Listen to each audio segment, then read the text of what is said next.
dans un contexte où, disons-le, il y a une bonne partie des joueurs, particulièrement américains, pour qui aller dans un autre pays, même si, on est nord-américain dans notre façon de vivre, écoute, il y a une méconnaissance de ce que c'est de jouer à Toronto. Oui, puis je pense qu'on le voit, Alain, avec... on en a parlé, là, tous les joueurs vedettes qu'on tente d'attirer, puis je pense qu'on met un peu plus d'argent sur la table, puis on réussit quand même pas à finaliser le tout. Au jeu!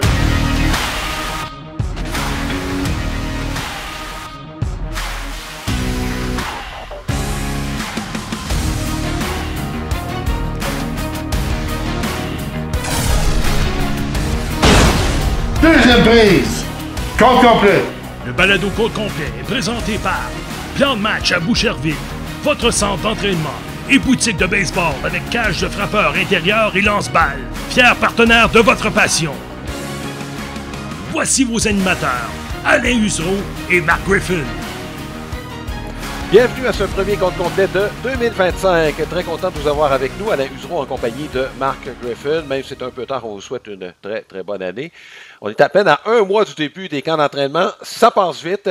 L'actualité, elle, n'a jamais arrêté dans le monde du baseball. Marc, dans cette première partie de notre balado, on va regarder sur ce qui se passe du côté des Blue Jays de Toronto. C'est le gros dossier, c'est celui de Vlad Guerrero Jr.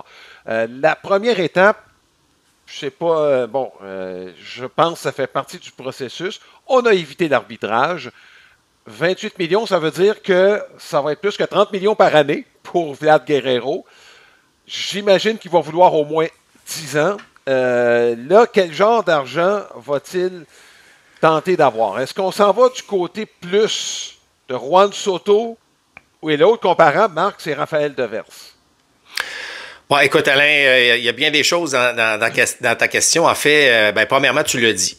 On a évité l'arbitrage. D'ailleurs, les 7 joueurs admissibles à l'arbitrage du côté des Jays, on les a mis sous contrat avant d'aller en arbitrage. Je pense que l'expérience de l'année passée et d'il y a 2 ans, là, on sait que le processus d'arbitrage, là, juste pour répéter aux gens, là, et c'est drôle parce que j'ai entendu le président des Red Sox parler cette semaine, parce qu'on sait que Duran s'en va en arbitrage. On n'est pas capable de s'entendre entre 3,5 millions et 4 millions. Alors là, on va aller... Puis tu sais, Alain, ça a changé un peu au cours des dernières années. Rappelle-toi, à une certaine époque, tu allais en arbitrage. J'ai le cas de Marcus Grissom en tête. C'était Bill Stoneman qui s'en allait, Alain, représenter les Expos. Puis là, on disait que tous les vols de but de Grissom menaient à rien, que ça valait pas grand-chose, que finalement, il était très ordinaire. Et parce que, tu sais, veux pas, tu t'en vas à la cour, puis tu t'essaies de défendre ton point. Là. C'est carrément ça. Puis là, aujourd'hui... inévitablement, on embauche des experts, puis même s'il n'y a rien de personnel, chacun des joueurs qui va en arbitrage revient avec, tu comprends, un goût amer, parce que là, tu appartiens à cette organisation-là, mais ils n'ont pas nécessairement apprécié tout ce que tu as fait sur un terrain. Donc, je trouve que c'est dangereux. Autrement dit, là, c'est dangereux d'aller en arbitrage. Et ça force peut-être même le joueur à dire « Moi, je veux-tu jouer à long terme pour cette organisation-là? » Tu sais, ça peut aller jusque-là. Alors, d'éviter l'arbitrage, c'est déjà une bonne chose dans le cas de Vlad. Mais tu sais, Alain, c'était quand même assez facile de se dire que les Blue Jays ont raté leur coup il y a probablement 2 ou 3 ans. Tu sais, j'ai le cas de Ronald Acuna Jr. en tête. On pourrait nommer un paquet de joueurs des Braves, mais de les signer beaucoup plus tôt. Sachant évidemment tout leur talent. Tu ne sais pas comment ça va se développer. Ça se peut que ça soit désastreux, mais la plupart du temps, tu as quand même une bonne idée que le gars va performer. Puis on a raté cette fenêtre-là. Bon, je sais qu'on ne peut pas vivre dans le passé. Puis il faut aussi penser que c'est peut-être le côté Vlad Guerrero qui ne veut pas signer à long terme. Peut-être qu'eux autres, ils se disent, regarde, tu as beau m'offrir 10 ans, tu as beau m'offrir tout l'argent, je veux aller tester le marché des joueurs autonomes. Fait que, tu sais, on blâme beaucoup les Blue Jays, et pour cause, je vous dis, moi, je suis pas un grand fan de cette organisation-là depuis le départ d'Antopoulos, entre autres choses, et de Paul Beeston, mais il y a 2 côtés, il y a 2 versions. Alors, est-ce que la version de Vlad, est-ce que le clan Vlad dit on va les tester, ou est-ce qu'il aurait réellement accepté un contrat à long terme, justement dans les eaux de Raphaël Devers?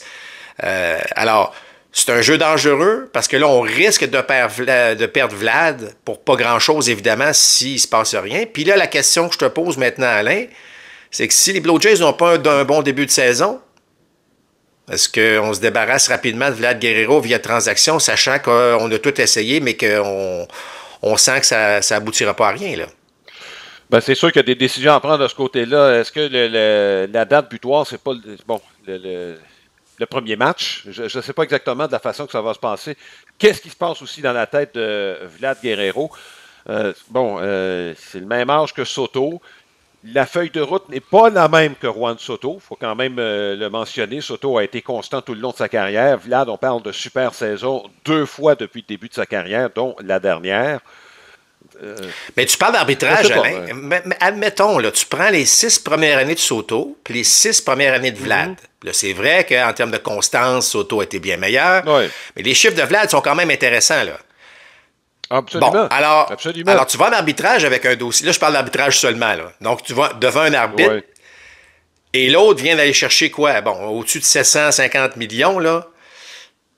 Il n'est pas la moitié moins bon, là. Tu comprends? Fait que, en arbitrage, ça va valoir très, très cher, le contrat de Vlad Guerrero, compte tenu de son âge, effectivement, lorsqu'il deviendra joueur autonome. Oui. C'est sûr que présentement, c'est le visage des Blue Jays de Toronto. C'est pas facile comme décision à prendre. Et il y a beaucoup d'argent en jeu. Les Blue Jays ont tenté, avec plusieurs super vedettes, là, de mettre de l'argent pour tenter d'en attirer. Ça n'a pas fonctionné. On va y revenir tantôt. On va élaborer là-dessus, Marc. Mais dans le cas de Guerrero, c'est sûr que du côté des fans, tu veux qu'il reste. Oui. Tu veux avoir une équipe compétitive. Puis les Blue Jays ont démontré qu'ils voulaient être compétitifs cette année. Lors de la date limite de transaction, là, c'était clair. On a gardé nos lanceurs partants, vétérans. C'était en vue de la saison. Tous ceux qui ont été changés devenaient joueurs autonomes. Donc, c'est pas une vente de feu qu'on a fait. Là. Non, c'est pas une vente. Donc, et l'autre décision, Marc, et je l'avais anticipé, je pense qu'on tente de se débarrasser de Beau Bichette. On n'est pas capable. Il n'y a pas de valeur, ce gars-là, présentement.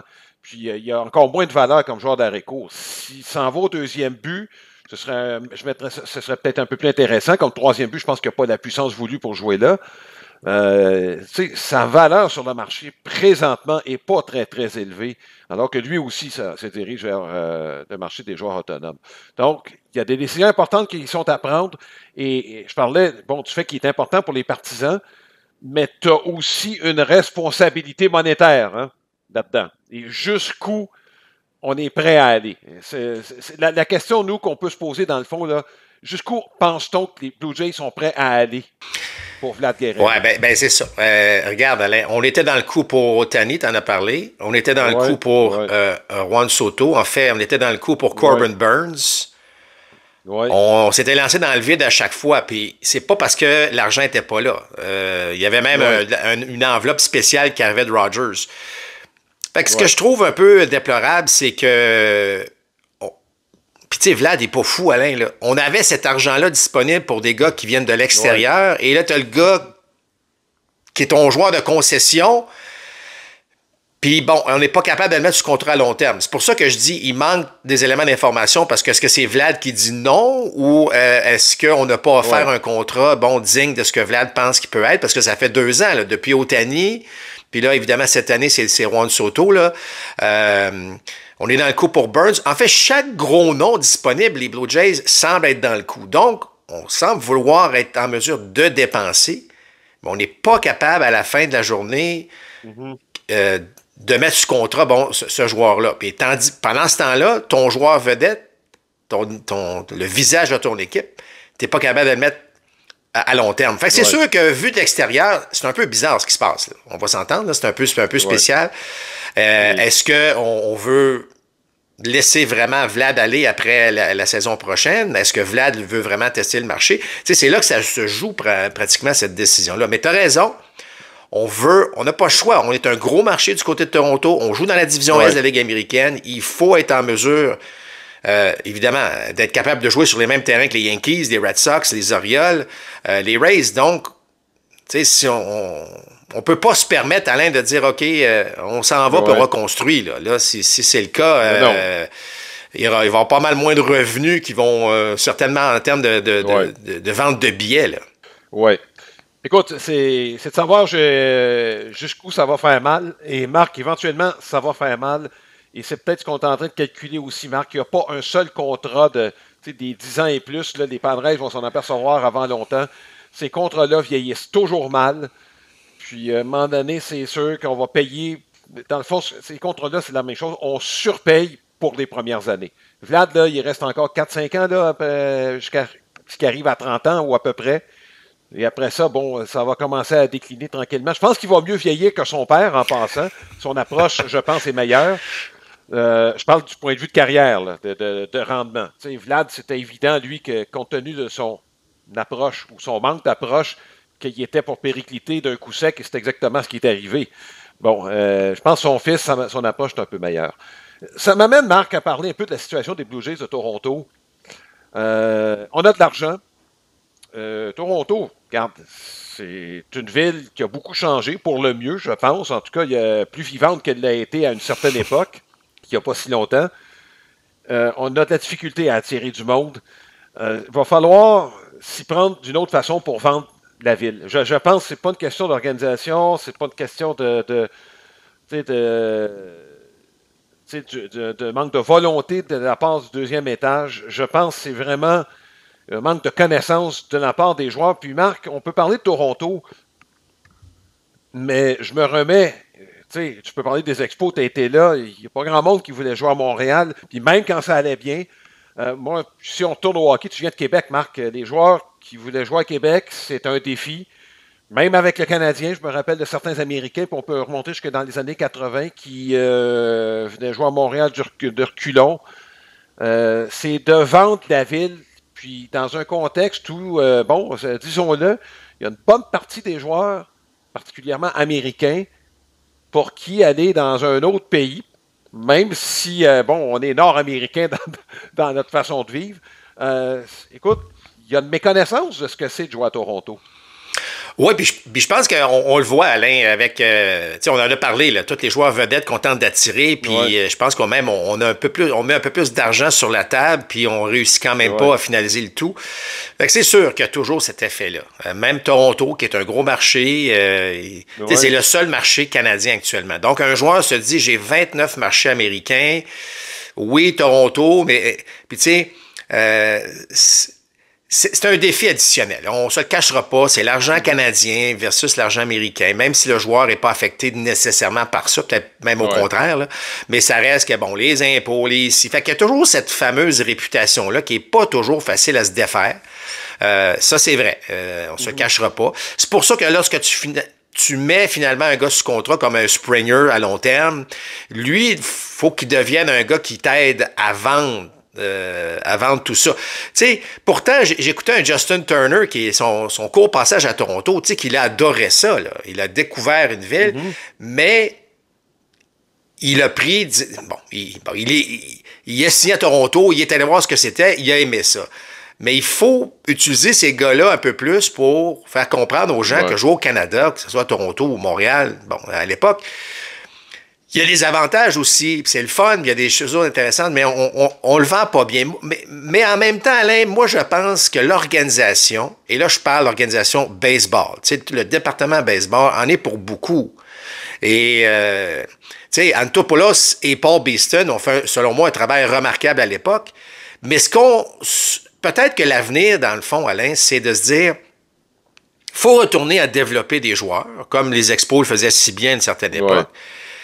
Puis, utiliser le marché des transactions. Tu regardes les Blue Jays, comment ils se sont bâtis au fil des années. Tu sais, la transaction de Joe Carter, là, tu vas me dire, c'était une époque que les transactions étaient un petit peu plus... il y en avait un petit peu plus, c'est vrai. Mais c'était un peu comme ça. Regarde, on est allé échanger pour Varsho. Pas la meilleure transaction au monde avec Moreno qui est parti, mais ça reste que c'est une transaction qui a amené un joueur quand même de qualité. Jiménez, cette année, se retrouve avec les Blue Jays. Puis quand tu es échangé, ben pas le choix de te retrouver à Toronto. Fait que c'est peut-être l'avenir, Alain, de cette organisation-là. C'est développe, puis l'espèce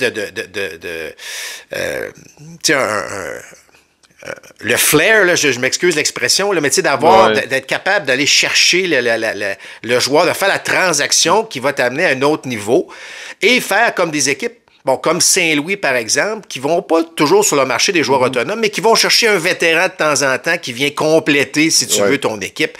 Au lieu de se dire à chaque année, ben là, il faut que j'embauche 3, 4, 5 gars via l'autonomie. Et c'est là que la vente avec Toronto avec tout ça devient un peu plus difficile. Tu sais, c'était pas compliqué de signer Marcus Semien pour 1 an à l'époque. 1 an, un gars va venir faire Toronto. Mais si tu veux l'avoir pour 3, 4, 5 ans, là, ça devient plus difficile. Alors, tu as beaucoup d'argent, mets-le sur ton développement de joueur. Mets-le sur tes dépisteurs qui vont dénicher la perle rare. Développe tes joueurs comme il faut. Puis tu sais, regarde la génération actuelle des Blue Jays. Qu'est-ce qui a fait en sorte que les gens étaient excités, que les Jays allaient peut-être être bons? C'est parce qu'on avait Guerrero, puis on avait Biggio, puis on avait Bichette qui s'en venait. Alors, repêche comme il faut. Vas-y via transaction de temps en temps. Puis complète avec le joueur autonome. Là, en ce moment, c'est que tu as l'impression qu'il faut absolument aller embaucher 3-4 gars, 5-6 gars, même sur le marché des joueurs autonomes, pour se donner une chance face aux Yankees et aux Red Sox. Et c'est bon pour toutes les équipes, Marc. Je pourrais ajouter, là, et tu parles de transactions, regarde le succès des 2 grosses années, là, on parle de 2015-2016. Il y a 2 transactions qui n'ont rien coûté aux Blue Jays, mais qui ont rapporté gros les transactions d'Encarnacion puis de Bautista. On n'a pas donné grand-chose. On se retrouvait avec deux monstres au milieu de la formation. Ajoute donc la transaction de Josh Donaldson avec tout ça, là. Josh Donaldson qui s'est ajouté. Au moins, on a donné des prospects qui semblaient intéressants à l'époque, mais pour les 2 autres, là, on a ramassé ça... On a ramassé ça par terre parce que les autres équipes en voulaient pas. Puis Alain, je sais que ça, tu l'as dit, puis tu fais bien de le dire d'ailleurs, la transaction d'R.A. Dickey, par exemple, on a donné des gars comme Syndergaard, puis les Tulowitzki, mais les gars sont venus jouer, puis on avait tout un club à Toronto. Alors, ce que je veux dire, c'est que si tu repêches bien, tu peux te permettre de temps en temps d'échanger justement ce jeune prospect-là, mais tu vas te chercher une couple de joueurs qui vont te mettre au-dessus de la vague.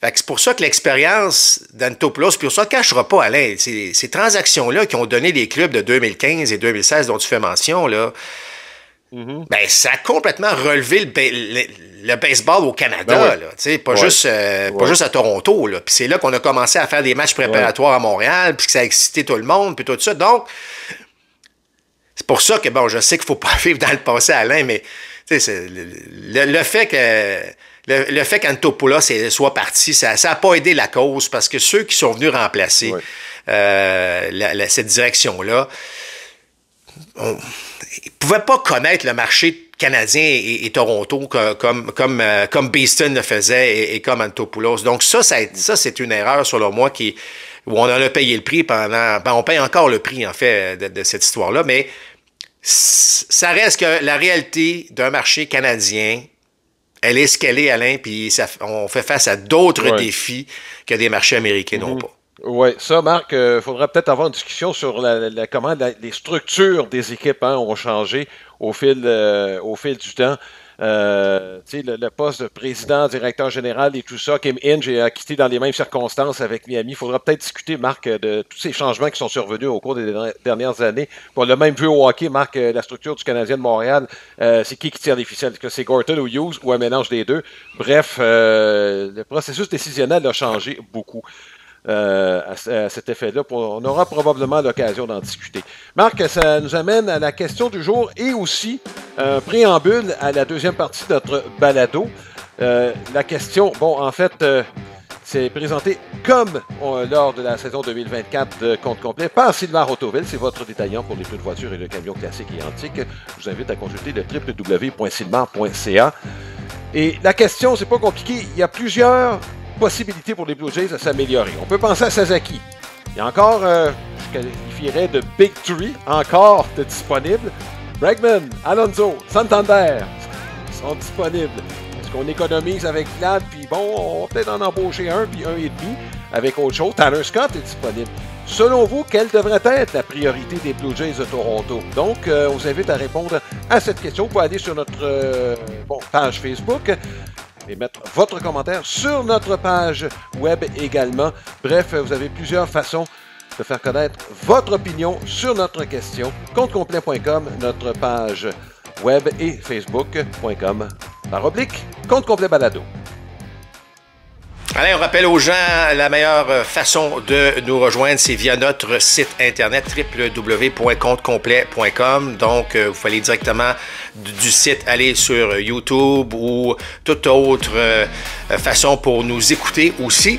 Et évidemment, on rappelle notre partenaire principal, le plan de match, toujours derrière nous. Cette merveilleuse boutique de baseball à Boucherville, mais également boutique en ligne.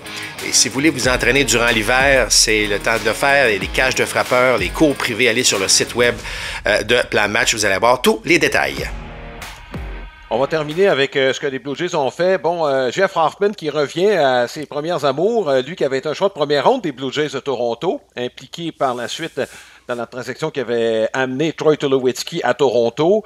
Depuis, Marc, il a fait son chemin. Il vient d'avoir 2 excellentes saisons avec les Phillies de Philadelphie. On lui prêtait l'intention de peut-être prendre le même chemin que Michael King, par exemple, et de redevenir lanceur partant. Certains disent, bon, c'est un peu risqué, puis finalement, revient à Toronto, probablement comme releveur numéro 1. En fait, ce qu'on a fait, c'est qu'on a échangé Jeff Hoffman pour Jordan Romano. C'est à peu près ce qu'on a fait avec les Phillies, parce que Romano est parti avec les Phillies. Est-ce que tu aimes cette embauche? Ben oui, j'aime cette embauche. Le petit hic, par contre, Alain, c'est que Hoffman avait une entente avec Baltimore. 3 ans, 40 millions. Et les médecins n'ont pas aimé ce qu'ils ont vu. C'est pas la première fois d'ailleurs à Baltimore. Hein. Il y a une réputation du côté des Orioles. Les médecins, là, ils grattent peut-être un petit peu plus que les autres, puis on a peut-être vu quelque chose qu'on n'a pas aimé. On a retiré notre offre. Ça ne voulait pas dire qu'on n'allait pas lui offrir quelque chose d'autre, mais on a retiré notre offre. Et là, les Blue Jays qui ont sauté sur l'occasion. Donc, il y a quand même un petit quelque chose à surveiller à ce niveau-là. Mais ça reste, s'il est en santé, un excellent bras. Il n'y a pas de doute là-dessus. Puis on avait besoin d'ajouter, évidemment. Puis si on peut ajouter à nouveau en relève, on va le faire du côté des Blue Jays de Toronto.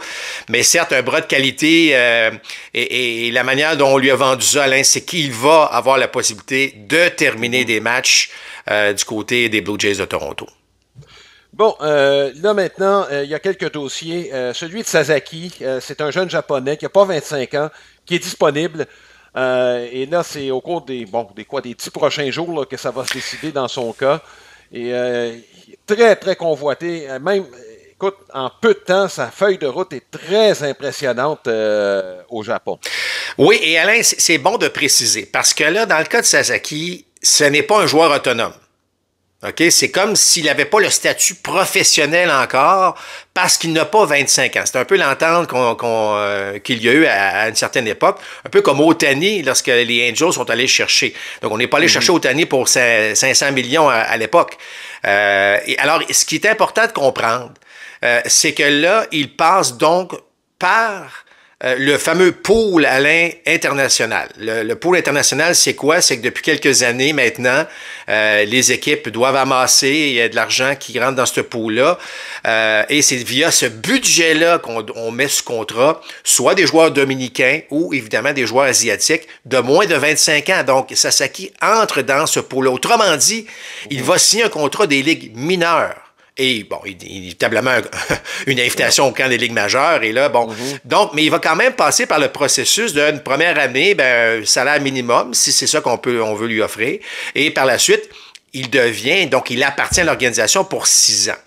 Par contre, c'est son bonus de signature qui devient un peu plus intéressant pour lui. Mais le bonus de signature, Alain, pour le pôle international, et tu l'as vérifié avant qu'on commence ce balado, mais tu sais, les équipes qui ont le plus d'argent dans le pot, c'est 7 millions, là, autour de 7 millions.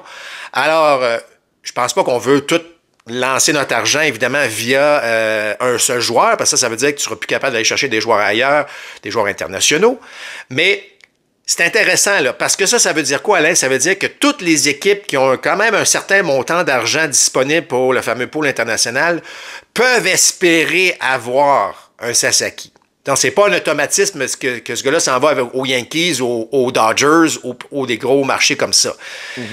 Plusieurs équipes se sont montrées intéressées inévitablement. On parle d'un gars de 23 ans, donc même, tu vas l'avoir dans ses meilleures années, autrement dit. Mais ce ne sera pas une enchère comme on a vu avec des joueurs autonomes comme Soto cette année ou Ohtani l'année dernière.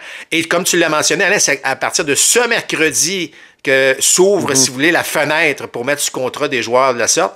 Et ça se termine autour du 23 janvier. Donc, on va savoir rapidement où, selon moi, où Sasaki va se retrouver. Ouais. Les choses certaines, les Blue Jays ont manifesté de l'intérêt aussi. Ils ont eu d'ailleurs une rencontre avec lui. Bon, les trois autres gros joueurs autonomes, Bregman, Alonso, Santander, tous à peu près du même âge, on parle d'autour de 30 ans. Moi, j'ai l'impression que c'est le nombre d'années, là, bon, je l'ai mentionné à quelques reprises, c'est le nombre d'années que les équipes ne veulent pas s'embarquer. Bon, Bregman avait laissé savoir, ou son agent avait laissé savoir que, bon, la comparaison avec Machado, mais ça ne tient pas, là. Ça ne tient absolument pas pour la simple et bonne raison qu'on n'était pas du tout au même âge lorsqu'on est devenu joueur autonome. Alonso a déposé une offre, semble-t-il, aux Mets. Oui, oui, c'est le joueur qui a dit « Je reviens à court terme ». Ce que je trouve curieux là-dedans, c'est que tu ne seras pas en meilleure position de force l'année prochaine. Moi, c'est ça qui me laisse songeur un peu. Est-ce que bon, je pense qu'on le voit de plus en plus, les organisations sont plus intelligentes qu'elles ne l'étaient. Nonobstant, c'est des contrats de 10, 12, 13 ans qui vieillissent toujours mal, mais ça, à un moment donné, bon, il y a des équipes que ça ne leur dérange pas de dépenser. Mais dans le cas de ces trois joueurs-là, je ne sais pas, Marc. Il reste peut-être 2 années là, à chacun de ces joueurs-là, 2 grosses années, 2, 3, si je prends la moyenne du rendement là, des joueurs de cet âge. Ben, écoute, Alain, c'est clair. Là, tu regardes le marché, ils sont encore disponibles, donc on n'a pas de toute évidence eu l'offre qu'on souhaitait. Je sais que Santander a déjà, semble-t-il, mentionné là, que lui, il est prêt à signer un contrat d'1 an. Alors là, bon, on verra ce que ça va donner. Mais tu sais, Alain, c'est une tendance qu'on a vu venir depuis un petit bout de temps, les joueurs un petit peu plus âgés. Il n'y a pas de surprise là-dedans. Puis la demande, tu sais, puis je veux dire, là, tu vas me dire, Soto a signé pour plus de 750 millions alors qu'il est un joueur défensif très ordinaire, puis qu'il n'a pas un grand bras, puis qu'il n'est pas très rapide. Mais ça reste que, tu sais, je sais pas si les joueurs, en fait les agents aussi, bon, surévaluent parfois son propre client. Mais moi, je trouve ça bien ce qui se passe, dans le sens que, tu sais, il y a un marché pour ces joueurs-là, mais il y a un marché, tu sais, à un moment donné, là, il va falloir que le baseball, bon, on ne rentre pas dans ce débat-là aujourd'hui, Alain, mais tu sais, je veux dire, tu comprends la différence entre certains marchés et les équipes qui peuvent remettre. Mais, tu sais, des gars comme Alonso, oui, il va rendre ton équipe un peu meilleure. Dans le cas de Bregman aussi, tu sais, puis les Red Sox, j'ai écouté Cora qui parlait que Bregman, puis tu sais, Cora a été l'entraîneur de Bregman, hein, soit dit en passant, lorsqu'ils étaient avec les Astros, et Cora n'était pas gérant, il était entraîneur. Il était un des instructeurs. Puis il a dit, hey, lui, là, il a joué au 3e but. Pourquoi? Ben, parce qu'il y avait un Altuve, puis il y avait un Carlos Correa qui jouait au milieu de l'avant-champ. Mais semble-il que c'est au 2e but là, qui est aussi qui pourrait être un excellent joueur. Alors, oui, je veux juste souligner que Bregman, quand il était au niveau universitaire, c'était un joueur d'arrêt court. Exact. Et il n'y avait pas le profil du tout d'un joueur de 3e but, Marc. Non, écoute, c'est les circonstances avec les Astros qui s'est retrouvé au 3e but, puis il en est devenu un joueur étoile. Alors, ça vous donne quand même une idée que ce gars-là est capable de s'adapter et capable d'aller jouer au 2e but. Maintenant, est-ce que ça fait partie des négociations? Peu importe, il y a plusieurs qui pensent qu'il va atterrir aux Red Sox de Boston. Mais encore une fois, lorsqu'on passe le 1er janvier, là, je me dis, là, ça commence à être un peu plus corsé, puis on veut pas répéter les erreurs de l'année dernière. En tout cas, certainement pas dans le clan de Scott Boras, de se dire, là, on va attendre que les camps d'entraînement commencent pour mettre encore plus de pression aux équipes. Je pense que c'est une stratégie qui n'a pas été nécessairement bonne et en termes, évidemment, de, tu sais, pour le joueur. Le joueur, là, je comprends qu'il veut de l'argent, là, mais c'est important, surtout si tu changes d'équipe, de te retrouver au camp d'entraînement, au début du camp d'entraînement, puis de commencer à t'entraîner avec tes nouveaux coéquipiers, puis en faire en sorte que ça devient, tu sais, ça devient quelque chose un plus-value, évidemment, de te retrouver avec cette équipe-là. Alors, tout ça pour dire que dans le cas de Bregman, entre autres, dans le cas de Alonso, il va falloir mettre beaucoup d'eau dans notre vin, Alain, pour se trouver une entente qui fait du sens pour les deux côtés, parce que tu sais, je veux dire, je pense que la réalité a frappé ces gars-là. Moi, c'est Santander qui me surprend, que ce gars-là. Puis même un gars comme Profar, c'est pas des gars qui doivent coûter si cher, mais tu regardes le rendement, puis...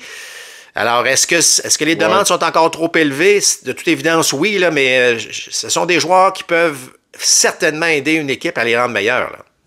Oui, absolument. Et, Marc, c'est le nombre d'années. Je sais pas comment ça va se passer là, de ce côté-là, mais c'est sûr qu'à un mois des camps d'entraînement, pour un joueur de position, je pense que c'est un moindre mal. Pour un lanceur, c'est autre chose. Et là, il y a plusieurs releveurs qui étaient des releveurs numéro 1 en 2024 qui cherchent de l'emploi. Tanner Scott est en haut de la liste, mais il y en a d'autres. Kirby Yates, c'est vrai qu'il approche 40 ans, pas toujours en forme, mais il était quand même releveur numéro 1. Celui qui a fini avec les Phillies. Estevez est encore disponible, releveur numéro 1. Cal Finnegan, numéro 1 avec les Nationals de Washington. Bon, en plus, Finnegan te fait vendre plus de bière en 9e manche, compte tenu de sa lenteur. Donc, regarde, c'est. Mais blague à part, il y a plusieurs lanceurs qui étaient numéro 1 l'année passée et qui sont encore disponibles. Si on parle de marché qui a changé, celui des releveurs, Marc, je pense que les exemples d'Edwin Diaz et Josh Hader ont fait en sorte, là, regarde, on ne payera pas 20 millions pour un releveur numéro 1. Oui, parce que là, en ce moment, Alain, tu avais des releveurs, puis je ne parle pas de releveur numéro 1, tu avais des releveurs qui mettaient la table, qui faisaient plus d'argent qu'un joueur de position. Tu sais, ça fait juste pas de sens au point où tu as un joueur qui a 600 présences au bâton puis qui joue en défense. Qui a 28-29 ans puis qui fait moins d'argent que ton gars qui lance la 7e. À un moment donné, puis évidemment, le nombre de manches lancées est limité à ce niveau-là. Donc, mais effectivement, c'est une autre tendance là, en ce moment, Alain, puis tu as raison, de payer des gars très, très chers, on s'est rendu compte que ça n'avait pas de bon sens. Alors, est-ce que c'est cette année que ces gars-là écopent, pensant que le marché allait exploser à ce niveau-là? Puis l'autre affaire, faut pas oublier, Alain, c'est que les joueurs qui ont eu des offres qualificatives, ça coûte aussi un choix au repêchage pour l'organisation. Donc, ça, c'est important de regarder les joueurs qui en ont eu une offre puis pas, parce que ça peut avoir une influence sur le choix du releveur que tu vas chercher, là. Oui, absolument. Puis là, on parle d'autour de 20 millions de dollars là, pour l'offre qualificative là, à accepter ou encore à refuser. Parmi depuis notre dernier balado, Marc, il y a quand même des joueurs qui ont changé d'équipe. Corbin Burnes, on en a parlé tantôt, ça va avec Arizona. C'est une grosse acquisition, Marc. Là, on est en train de se former un personnel de partant. Je pense qu'il n'y a rien à envier à quiconque dans l'Ouest de la nationale ou même dans le baseball majeur, là. Ben, écoute, je sais qu'il est tôt pour faire les prédictions, Alain, mais s'il y a une équipe qui peut chauffer un petit peu le derrière des Dodgers, oui, les Padres, là, on va attendre un petit peu parce qu'il risque d'avoir peut-être d'autres changements. Mais écoute, les Diamondbacks, je m'excuse, mais ils vont être dans le coup, là. Surtout si Burnes lance comme Burnes est capable, et je regarde effectivement le personnel de partant, ça devient fort intéressant, une organisation comme ça qui déploie. Je trouve ça le fun. La division Ouest a besoin de quelqu'un qui doit chauffer le derrière des Dodgers de Los Angeles, même si les Dodgers sont encore meilleurs cette année qu'ils l'étaient l'année passée, puis qu'ils vont être encore les favoris probablement pour remporter la Série mondiale. Mais là, on est en train de s'équiper pour veiller quand même avec les Dodgers, là. Oui. Parmi les autres changements, Marc, transactions, je sais que Gavin Lux est parti des Dodgers, donc ça va avec les Reds de Cincinnati, les Reds qui font le plein de jeunes joueurs de talent. Faut mettre les chiffres sur la table maintenant. On a acquis Brady Singer. On est en train de se former quelque chose dans la centrale. Les deux centrales sont toujours ouvertes, Marc. Les Cubs, essayent de remplir les trous autant qu'ils peuvent. Mais si on parle de talent, je déteste pas ce que les Reds sont en train de faire, là. Moi, tu sais, les Reds, là, je les voyais venir l'année passée. J'étais un peu déçu de leur saison. Je pensais que l'année passée, ça allait être un peu meilleur, mais ceci étant dit, Alain, ils ont un pas pire gérant cette année. Puis moi, je pense que ça va faire... Tu sais, Terry Francona à Cincinnati, il y a quelque chose qui va lever, là. Il y a quelque chose qui va lever, là. Tu sais, on est allé chercher des joueurs de qualité. Moi, j'ai confiance qu'à Cincinnati, ça puisse débloquer. Il y a beaucoup de jeunes talents de ce côté-là. Tu sais, De La Cruz qui risque peut-être même de faire parler de lui comme joueur par excellence tellement, tu sais, il peut se développer. Donc, du baseball excitant qui s'annonce à Cincinnati, il n'y a pas de doute. Oui. Des joueurs de premier but, Marc. Goldschmidt avec les Yankees. Christian Walker avec Houston. Dans le cas de Goldschmidt, Marc, j'ai regardé d'un peu plus près ses statistiques. On sait que Saint-Louis, c'est un éteignoir offensif. son MPP à l'étranger. C'était mon barème là, de comparaison, autour de 7,70. C'est pas extraordinaire pour un joueur de premier but, certainement en baisse pour un gars comme Paul Goldschmidt. Que c'est mieux que ce qu'on aurait pu avoir avec Anthony Rizzo, par exemple. Je ne sais pas ce que tu t'attends avec Paul Goldschmidt, là, avec les Yankees. Je ne suis pas certain. Ben, écoute, moi, si tu me demandes, j'aurais préféré Walker. Tu sais, je veux dire, et je trouve que les Astros, c'est très bon d'avoir un Walker maintenant au premier but. J'ai beaucoup aimé Goldschmidt au cours de sa carrière. Évidemment, bon, lorsqu'il était avec les Diamondbacks, ses débuts avec les Cards.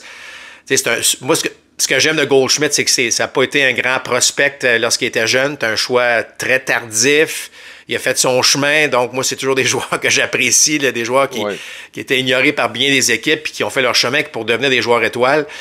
Mais je m'attends pas à un rendement à la Goldschmidt d'il y a 4-5 ans. Là. Même si tu joues pour les Yankees, là, ça va être meilleur que Rizzo. Rizzo se cherchait énormément. Là. On a beau dire, là, puis sa blessure, lorsqu'il s'est blessé à la tête, il est jamais redevenu le joueur qu'il a déjà été. Ça va être correct, mais sans plus. Tu sais, j'aime beaucoup. Je pense que Bellinger va être pas mal meilleur avec les Yankees, ou en fait pas mal meilleur. C'est-à-dire que Bellinger va peut-être avoir un impact plus important, là, c'est ce que je voulais dire, compte tenu de son âge, je l'ai peut-être mentionné, mais que Goldschmidt. Mais moi, j'aurais préféré que Christian Walker, si j'étais un partisan des Yankees, là, j'aurais préféré voir Walker que Goldschmidt chez les Yankees, mais on a préféré le vétéran Goldschmidt. Mais encore une fois, il ne faut pas s'attendre à 35 circuits et 110 points produits de la part. L'âge est un facteur, Alain. Et je regarde la qualité des bras aujourd'hui dans le baseball majeur. C'est pas facile. T'sais, la petite fraction de seconde qu'on perd dans notre élan là, fait une énorme différence. Oui. Écoute, Gleyber Torres avec les Tigers.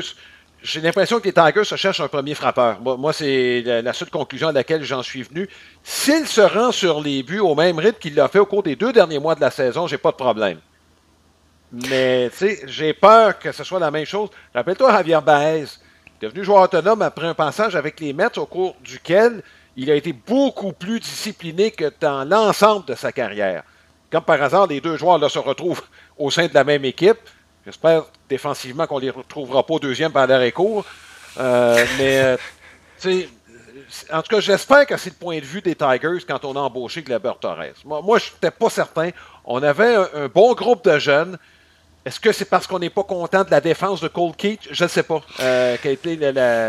Mais bref, le joueur qui est le plus dans le trouble chez les Tigers, en fait, c'est Torkelson, probablement. Oui, exact. Puis surtout qu'on parle de Bregman avec les Red Sox, mais c'est les Tigers et les Red Sox, ce sont les deux équipes pour Bregman présentement. Puis qui est le gérant avec les Tigers? Alors, A.J. Hinch, ce serait pas surprenant de voir un ancien Astros là, se retrouver avec les Tigers à ce niveau-là. Mais bon, alors, ça reste à voir. Mais tu sais, Gleyber Torres, c'est peut-être pas une mauvaise chose qu'il quitte New York. Il y a peut-être, tu sais, parce que le talent est là, Alain. Je veux dire, le gars, déjà, il y a beaucoup de choses. Moi, j'ai pas haï du tout la façon dont il a frappé à la fin de la saison, comme au premier rang avec les Yankees. Il y a encore quelque chose à aller chercher de Gleyber Torres.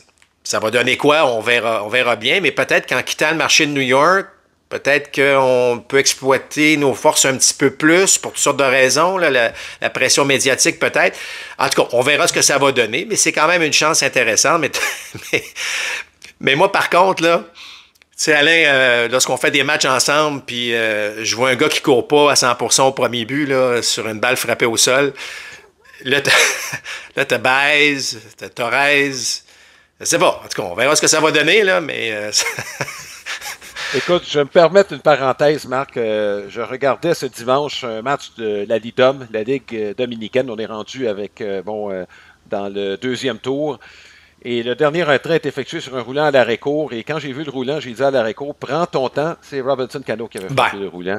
Il n'était pas rendu à la moitié là, de la distance quand le relais est arrivé au premier. Fait que, puis en plus, bon, Cano n'est plus jeune non plus, mais on s'entend que même à son jeune temps. Écoute, le dernier dossier sur lequel je veux qu'on parle, puis moi, ça m'épate qu'on ait mis autant d'accent sur Nolan Arenado, Marc. Et je pense qu'il s'est aperçu de lui-même que sa valeur n'était pas très, très élevée à travers le baseball majeur parce qu'il voulait choisir sa destination. Puis finalement, il s'est aperçu qu'il n'y a pas tant d'équipes là, qui ont le goût d'avoir Arenado avec eux autres. Oui, ben tout à fait, Alain. Tu as raison dans le cas d'Arenado. Écoute, il a refusé une transaction avec Houston, mais là, c'est ça. Il semble-t-il qu'il est plus ouvert maintenant à aller ailleurs, compte tenu du marché. Mais tu sais, Alain, moi, j'ai pas aimé du tout sa saison l'année dernière. Ça n'a pas été mauvais, mais je regardais la qualité de ses présences au bâton, je regardais ses élans, il y a des matchs là que c'était affreux dans le cas d'Arenado. Je ne sais pas si on a perdu une certaine confiance au bâton, mais il semble avoir un peu plus de faille là, du côté offensif. Marc, il est rendu à 33 ans. Je veux dire, depuis ça fait combien de temps qu'on parle de ces gars-là rendus à cet âge-là? Et il y avait des fameuses études avancées qui parlaient de son élan qui était long et plus lent. C'est pas une bonne combinaison, ça, Marc. Ben, écoute, puis Alain, c'est intéressant ce que tu mentionnes, puis rapidement, c'est que techniquement, c'est comme un lanceur. Tu sais, un Pedro Martinez, s'est jamais vraiment blessé parce que mécaniquement, il était très, très bon, très, très bon. Mais un frappeur qui a un bel élan fluide, tu sais, je regarde un gars comme Justin Turner, là, à un certain âge, il était capable de donner un rendement offensif qui était excellent, là, tu comprends? Mais Arenado a toujours un élan, je vais dire, saccadé. Qui était pas nécessairement fluide. Ça fonctionnait pour lui, là. C'était parfait. Ouais. Mais que si on perd justement cette petite fraction de seconde-là, parce que la façon dont on s'élance, c'est un petit peu plus complexe, c'est là qu'à 33, 34, on a l'impression qu'on suit beaucoup moins ce qui se passe avec les lanceurs qui lancent à de telles vélocités. Donc, la fluidité de l'élan, quand tu as 25, 30 ans, ça passe bien. Puis si tu es capable, comme un gars comme Turner, puis on pourra en nommer plusieurs là, qui ont quand même eu du succès là, à 35, 36 ans, là, à faire des bons contacts, mais des élans un petit peu plus saccadés, là, rappelle-toi, il y a des gars là, qui... comment s'appelait le frappeur des Red Sox là, qui tenait le bâton? Youkilis. Bon, tu sais, Youkilis, ça a mal vieilli un petit peu là, lorsqu'il avait franchi le 33, 34 ans, c'était plus difficile. Alors, l'aspect technique, l'aspect mécanique a aussi son mot à dire sur lorsque le gars prend un certain âge et que là, à un moment donné, oups, ça devient plus difficile. Alors, ça fonctionne bien à 25 ans, puis regarde les chiffres que ces gars-là ont mis, c'est extraordinaire. Mais au bout, là, ça peut coûter quelques années. Est-ce qu'il faudrait qu'il refasse son arc un peu comme JD Martinez l'a refait, comme Justin Turner l'a fait? Les deux sont allés à la même école en passant, celle de Van Seyak à Los Angeles. Est-ce que écoute, à 33 ans, ça se peut? Ça se peut, là, parce que ces gars-là... Mais tu t'étais lancé d'une manière pendant toutes ces années-là, faire des changements, je dirais pas majeurs, mais quand même, c'est pas tout le monde qui est capable de s'ajuster. Mais oui, et tout ce qui... en fait, pour montrer à quel point... dans le fond, là, mes mains, là, ils partent... d'où ils partent, puis au moment du contact, c'est la vitesse que je crée, là. Et donc, le chemin à parcourir et la vitesse que je crée, c'est ça la différence. Alors, si je passe un petit peu... Tu sais, je passe du point A, puis je m'en vais à C avant d'aller à B, là, c'est un petit peu plus difficile. Alors, ça se fait... Mais écoute, ça prend du travail, ça prend une volonté, et c'est vraiment pas évident. Oui, et son rendement à l'attaque, Marc, a été à peu près au niveau du baseball majeur, ce qui a amené son WAR un peu plus élevé à 2.5, c'est évidemment son gant. Son gant est encore très bon. Exact. Mais au bâton, depuis 2 ans, là, Marc, ça a été difficile là, pour Arenado. Donc, on va terminer ce balado avec la carte de la semaine, qui est une présentation de Cartridge Union Dépôt.ca, votre détaillant de cartes sportives et non sportives avec plus de 14 000 articles en vente sur eBay. Donc, premier balado, première vedette des expos, Rusty Staub. C'est la carte 1969. Vous remarquez qu'il n'y a pas de logo sur la casquette. Pourquoi? Parce que, écoute, quand on a pris en photo, les casquettes n'étaient pas encore disponibles. Donc, on fait... les montages, ça date pas de l'ère moderne, Marc. On en faisait à cette époque-là. Donc, il y a une vingtaine de cartes tops de la première année identifiées aux expos. Rusty Staub, juste pour l'histoire, Marc, quand il a été échangé des Astros de Houston aux expos de Montréal, cette transaction, ça a pris du temps avant qu'elle soit confirmée. Je ne sais pas si tu te rappelles de ça, mais il y a un joueur qui avait refusé de se rapporter aux Astros, Don Clendenon. Ouais. Et là, les Astros ont dit « OK, on annule la transaction ». Sauf que John McHale, lui, évidemment, il avait sa vedette. Il avait le visage.